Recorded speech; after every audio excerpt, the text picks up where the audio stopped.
I mean, what are you supposed to say? Ohio State was a 21-point favorite entering today's game against 6-5 Michigan.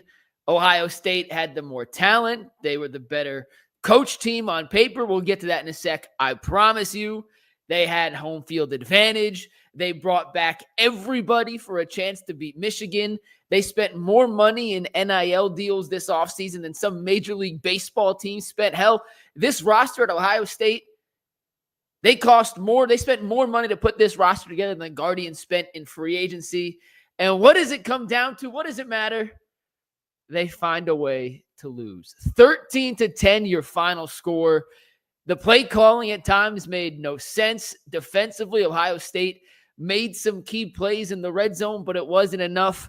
And for the fourth time in 4 years, Ryan Day has lost to his bitter rival, the Michigan Wolverines. Ryan Day, behind the scenes, I have some issues with. On the field, he wins games that I believe I could coach Ohio State and win just based off the talent difference. He is yet to show during his tenure as the head coach of the Buckeyes that he can win big games, that he can win rivalry games. And after 4 straight losses to the Michigan Wolverines, this one being completely unacceptable. Listen, you could have your opinion on Ryan Day. I think this is the nail in the coffin. He's got to go. I didn't like him before today. I don't think there's any salvaging this. He may salvage his job if he wins the national championship. Anything short of a national championship, he can pack his bags. See ya. There has to be a new voice in Columbus because this team has just not shown the propensity to be able to win a big game. As they are walking off the field, looks like there's some altercations going on between Michigan and Ohio State players. I see someone say you can't let him coach in the playoffs. He's going to coach in the playoffs. You don't fire a guy at this point. Right or wrong, listen, get him out. I'm with you guys. I totally agree. However, it's not going to happen, so I'm not going to play in fairy tale land where he'll get fired before the playoff. But he's got to go. Like, it's over. Done. Finito. Zilch. Nada. Done.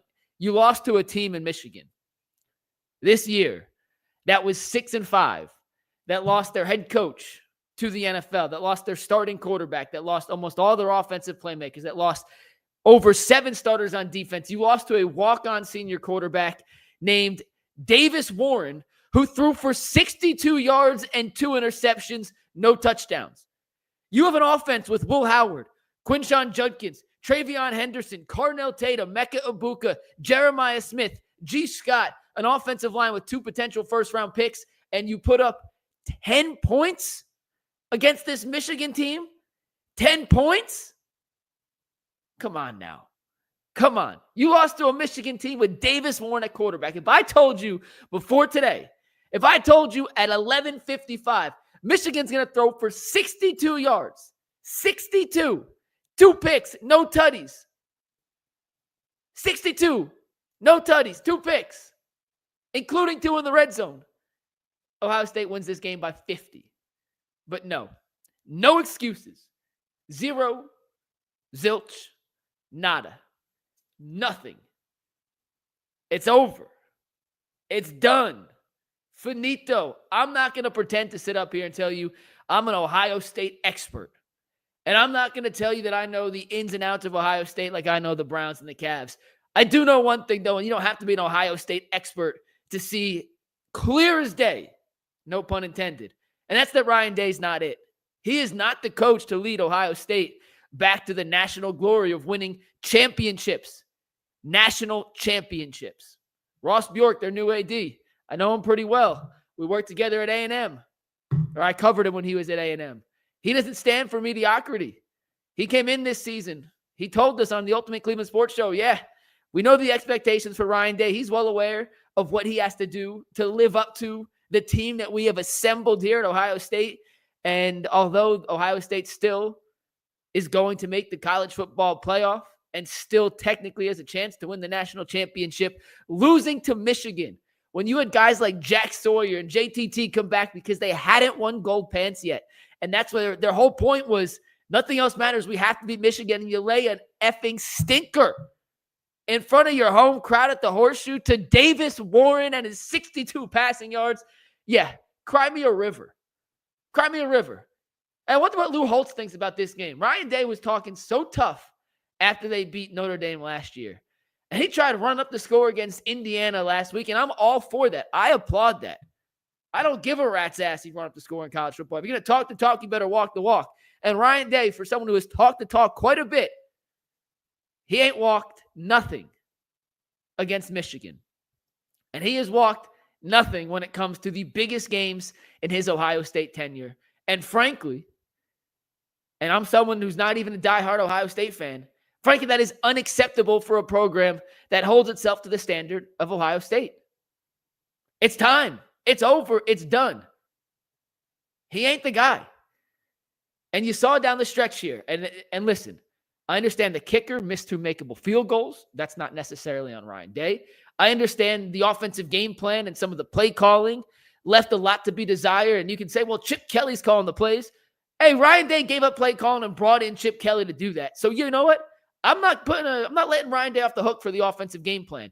Yes, Chip Kelly calls the plays, but that is an offensive staff coming together to develop a game plan. And Ryan Day certainly had his fair share of input in what the Buckeyes did. And frankly, I thought it was a stupid game plan.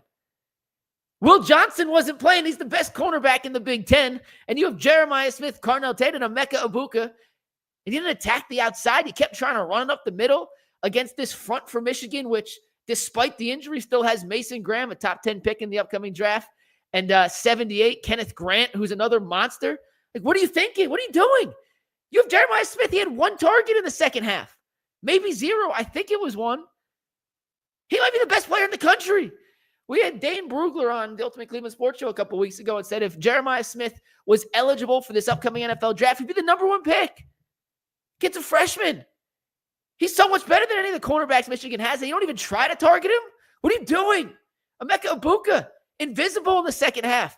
Will Howard, I know he's under a lot of pressure, but you got brought here to win big games, and you crumbled down the stretch.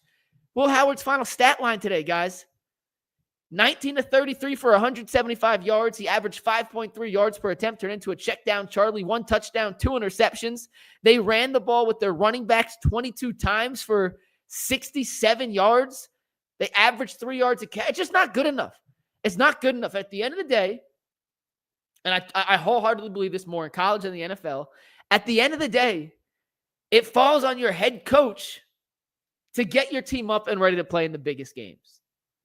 And Ohio State, time after time after time after time after time, is not ready to play to the level of competition when they played the other teams that are at their talent level. Sure, they can blow the doors off Purdue, and they can beat the crap out of Northwestern. Indiana, who's having a great season, and kudos to Kirk Ciletti in Indiana for kind of coming out of nowhere, winning 10 games for the first time. But from a talent to talent level, they got a bunch of 3 stars. Ohio State's got a bunch of 5 stars. It's not comparable. But then when they play the Michigans, teams that can out-tough them, out-physical them with athletes of their caliber, they seem to shrink. And that falls on Ryan Day. You can blame a lot of people. You can blame a lot. It's not all Ryan Day's fault. No one's saying it's all his fault. But you're the head coach. And you get a lot of the credit when you win. You get a lot of the blame when you lose. And this is the 4th year in a row. 1, 2, 3, 4 years in a row you lose to Michigan. Man, Jack Sawyer makes that incredible interception on the goal line to prevent Michigan from going up 17-10. He has yet to beat Michigan. He will leave Ohio State 4 years. A ton of regular season wins, 0 against Michigan. And you come out and you go 3 and out on the ensuing possession because you run the ball up the middle twice, then you try to get a completion. And granted, Will Howard actually did throw, I forget who dropped the pass. He threw a good pass on 2nd down, and it was dropped, which would have been a 1st down. But it's just not good enough. Execution, not there. Toughness, not there. The mental preparation and locked-inness, for lack of a better word, not there. You have kickers missing chippies. It's unacceptable. It's inexcusable for a program that holds itself to the standard of an Ohio State University. This is a team that on paper should have dominated today. Vegas had them as not 1, not 2, but 3 touchdown favorites in the game. Jim Harbaugh's gone. Connor Stallion's gone. J.J. McCarthy gone. Roman Wilson gone. Mozzie Smith gone. All the guys that have terrorized Ryan Day, giving him nightmares for the last 3 years, the last 900 days, over 1,000 days, hell, gone. And you can't beat Davis Warren? Man, get out of here. And I know Steve Becker's watching. Shout out to EP Steve. He is a Michigan alum. He's a Michigan fan. And he's celebrating this. And here's how I know. This is what makes it so much worse. And I'm going to wrap up in a sec because I don't know what else to say. I want to read a text from Tyvis. But EP Steve on Friday, when we gave our preview for this game, said Ohio State wasn't just going to beat Michigan. It was going to set a new points record in the series. They were going to score 63 points. His final score prediction, he was being serious, was 63-7. Ohio State over Michigan. This is a diehard Michigan fan. This is a guy who bleeds maize and blue. And he came into today's game truly believing his team was going to get absolutely annihilated. So did the rest of the country. All the money, according to Vegas, 67% of the money that came into this game was on Ohio State to cover. They got out-toughed. They got out-coached. They got out-executed. They got outplayed. They got outmanned. And they got to take that L. And that's a damn shame for a team that spent millions of dollars in NIL money to assemble a roster specifically to end this streak. Now, this could all be salvaged with a national championship. Ohio State can go into the college football playoff. They're not going to be a top 4 seeds. They're going to have to win not 1, not 2, not 3, but 4 games against quality opponents in order to win a national championship. But I dare any one of you, we got over 1,700 people watching this live right now. I dare any one of you to give me a convincing reason to why you believe Ryan Day can lead this Ohio State team to not 1, not 2, not 3, but 4 straight wins over quality opponents based off his track record as the head coach of Ohio State. Because I'm not sure he can find 4 wins on his resume that meet that criteria over the course of 6 seasons. I don't think Ryan Day's a bad coach. I just don't think he's the right coach for Ohio State. And after today's debacle, and I'm going to call it a debacle, it's an embarrassment. A flat-out embarrassment, a 21-point home favorite, losing to your bitter rival who you haven't beaten in 3 years. Yeah, that's an embarrassment. Get him out, send him to the moon, let him coach the Space Rangers in the first ever Galaxy Bowl, Mars versus Venus. Mars the 21-point favorite. I'm sure Venus is going to cover. Take Venus in the points. It's disgusting. It's just not good enough. And you know what sucks? And I'll read some super chats in a second. I'll get out of here. You know what really sucks? I love college. I'm so excited for the A&M Texas game tonight. Rivalries are what make college sports so unique. Did you watch Georgia Tech, Georgia last night? The referees were objectively horrific, but it was a great college football game. We got Arizona State about to start. It is something that can't be replicated in professional sports, NBA, NFL, Major League Baseball. The rivalries make college sports. And as dumb as it sounds, beating your rival is sometimes more important than the overall outcome of the season. This has been an objective fail of a season for Michigan. They're 7-5. They're the defending national champions. And guess what? None of that matters anymore because they beat Ohio State. And I've been dying to talk more college football on UCSS. I've been dying to. I love college football. We got Jay, we got Tyus, we have Dustin. We have 2 national champion Buckeyes on our show every week. And we don't get the traction on it. No one seems to buy in. No one seems to want to talk Ohio State because at the end of the day, there's only one game of the season that matters for the Buckeyes before the playoffs, and that's the Michigan game. And you know what? On Monday, we're going to talk about the absolute catastrophe that we witnessed today. And it's not going to do views, and I have to make the executive decision that it ain't worth talking college football because no one gives a rat's ass. That's the level that Ohio State has reached to. We talked about the apathy with the Browns and how people and teams and fans have just kind of, the Browns suck. I know it. I'm throwing in the flag for the season. This is a text I just got from Jay Crawford.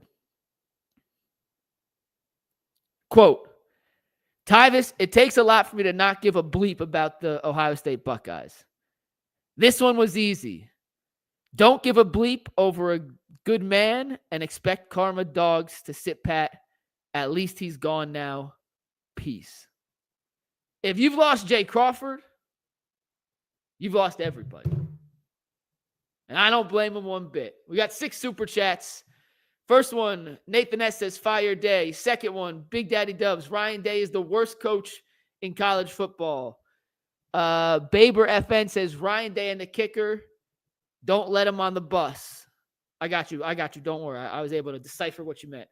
Nathan S. says, we have the better perimeter, run inside. We have good field position. Throw back to the tight end, draw, inside run. Defense makes a stand, 3 and out. Atrocious performance by Chip and Day. Day has played Michigan 5 times, only has 1 win when he was stepped in for a sick Urban. 4 years in a row, same bleep. I couldn't agree more. It's over. He can save his job if he wins the national championship. And that is it. And let me tell you, on a scale of 1 to 100, I have a confidence level of 0.0005 that he can lead Ohio State to 4 quality wins on the road after what I saw today. It was at like a 5 out of 100 before today. It's now at a 0.0005 after what I witnessed. If Davis Warren and his 62 passing yards and 2 interceptions is enough to beat this high-powered electric Ohio State offense, then good luck stopping some of the teams that actually have a quarterback. If Michigan had a quarterback in this game, this could have been a blowout.